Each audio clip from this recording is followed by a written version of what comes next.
Assalamualaikum warahmatullahi wabarakatuh. Perkenalkan, nama saya Wulan Nurul Hikmah, NIM 23821200078 dari kelas 3B, jurusan Ekonomi Syariah, Fakultas Ekonomi dan Bisnis Islam. Di sini saya akan membuat video yang akan diajukan untuk memenuhi tugas mata kuliah Usul Fikih dan Kawaid Fikih, diampu oleh dosen yang terhormat, yaitu Bapak Haji Otong Bustomi LC MAG. Baik, langsung saja saya akan memaparkan bab tentang makosyid syariah dan tingkatannya. Materi pertama yang akan dibahas yaitu tentang pengertian makosyid syariah secara bahasa dan secara istilah.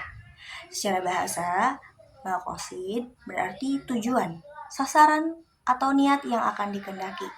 Dalam konteks ini, makosid merujuk kepada tujuan-tujuan yang ingin dicapai, sedangkan syariah secara bahasa berarti jalan atau aturan yang lurus, yaitu sistem hukum atau ajaran yang diturunkan oleh Allah Subhanahu wa Ta'ala untuk umat manusia melalui wahyu yang disampaikan kepada para nabinya. Secara istilah, makosid syariah mengacu pada tujuan-tujuan pokok dan hikmah yang ingin dicapai oleh syariat Islam dalam menetapkan hukum-hukum dan aturan-aturannya. Materi selanjutnya yaitu tentang tujuan dan manfaat memahami makosid syariah. Ada beberapa tujuan makosid syariah yang akan saya jelaskan. Yang pertama, menjaga kemaslahatan. Makosid syariah bertujuan untuk menjaga kepentingan manusia dalam 5 aspek.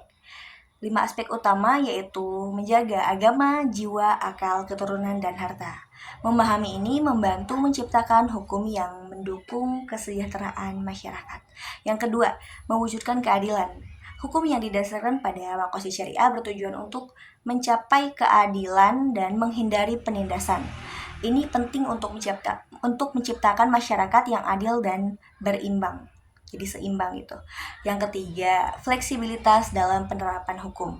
Memahami tujuan hukum memungkinkan para ulama dan pengambil keputusan untuk menyesuaikan aplikasi hukum dengan konteks sosial dan budaya yang berubah tanpa mengubah prinsip dasarnya itu sendiri. Yang keempat, pendidikan dan kesadaran masyarakat. Memahami makosid syariah membantu meningkatkan kesadaran masyarakat tentang pentingnya hukum Islam dan nilai-nilai etika dalam kehidupan sehari-hari. Selanjutnya, ada beberapa manfaat jika kita memahami makosid syariah itu sendiri, yaitu yang pertama, dapat meningkatkan kualitas kebijakan yang kebijakan yang akan diambil dengan mempertimbangkan makosid syariah, terlebih mampu menjawab kebutuhan masyarakat dengan mengurangi konflik sosial.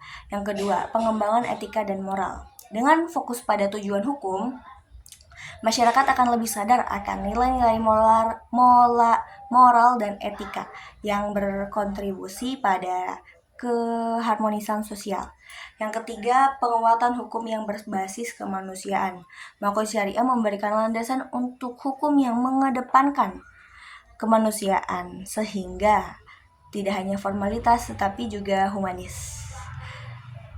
Materi selanjutnya yang akan dibahas yaitu tingkatan makosid syariah.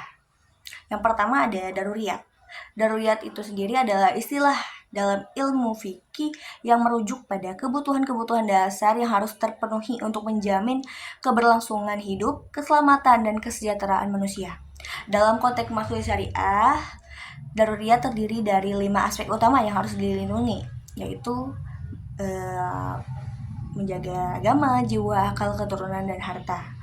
Yang kedua, itu ada hajiyat. Hajiyat sendiri adalah kebutuhan primer manusia yang merupakan syarat hidup tanpa kesulitan. Kebutuhan ini tidak bersifat esensial bagi kehidupan manusia, sehingga tidak ada salah satunya kebutuhan ini tidak akan berdampak pada hidup dan mati manusia itu sendiri. Yang ketiga ada tahsiniyat. Tahsiniyat adalah tingkatan kebutuhan yang apabila tidak terpenuhi tidak mengancam esensial dari 5 pokok, yaitu agama, jiwa, akal, keturunan, dan harta, dan tidak pula menimbulkan kesulitan. Tingkatan kebutuhan ini berupa hanya kebutuhan pelengkap saja. Jadi Tasniat, daruriyat, dan hajiyat merupakan 3 tingkatan kebutuhan dalam makosid syariah yang menggambarkan tujuan dan nilai-nilai yang ingin dicapai dalam Islam. Ketiga tingkatan ini saling berhubungan dan membentuk hierarki kebutuhan dengan daruriyat sebagai yang paling dasar, diikuti dengan hajiyat dan tahsiniyat sebagai kebutuhan pelengkap. Dan terakhir, saya akan membahas tentang penerapan makosid syariah dalam kehidupan sehari-hari. Yang pertama, kita akan membahas dalam bidang ekonomi. Makosid syariah menjadi landasan dalam membangun sistem ekonomi yang adil dan berkelanjutan. Prinsip ini seperti keadilan, keseimbangan, dan larangan riba menjadi pedoman dalam transaksi ekonomi. Penerapannya dapat dilihat dalam sistem perbankan syariah yang menghindari bunga dan mengutamakan bagi hasil. Selain itu, zakat dan wakaf juga berperan penting dalam mendistribusikan kekayaan dan membantu kaum duafa atau kaum yang tidak mampu. Yang kedua, di bidang sosial, makosid syariah menekankan pada pentingnya persaudaraan, saling tolong-menolong, dan menjaga keharmonisan antar anggota masyarakat. Hal ini tercermin dalam berbagai ajaran agama Islam seperti saling membantu, menghormati perbedaan, dan menjaga silaturahmi yang baik. Penerapannya dapat terlihat dalam kegiatan sosial seperti membantu orang yang tidak mampu, menggalang dana untuk bencana, dan membangun rumah ibadah seperti masjid, musola. Yang ketiga, dalam bidang politik, makosid syariah mendorong terciptanya pemerintah yang adil, transparan, dan bertanggung jawab.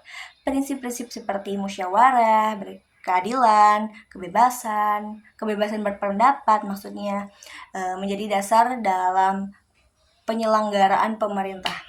Penerapannya dapat dilihat dalam sistem demokrasi Islam yang menekankan pada pemilihan pemimpin secara demokrasi dan bertanggung jawab kepada rakyat. Yang keempat, di bidang hukum, makosid syariah menjadi landasan dalam menciptakan sistem hukum yang adil, berimbang, dan melindungi hak-hak setiap individu. Prinsip-prinsip seperti keadilan, kemaslahatan, dan pelindungan hak asasi manusia menjadi pedoman dalam penegakan hukum. Penerapannya dapat terlihat dalam sistem peradilan Islam yang mengutamakan keadilan dan mempertimbangkan aspek kemaslahatan dalam setiap keputusan. Jadi, penerapan makosid syariah dalam kehidupan sehari-hari merupakan upaya untuk mewujudkan tatanan masyarakat yang adil, sejahtera, dan berakhlak mulia.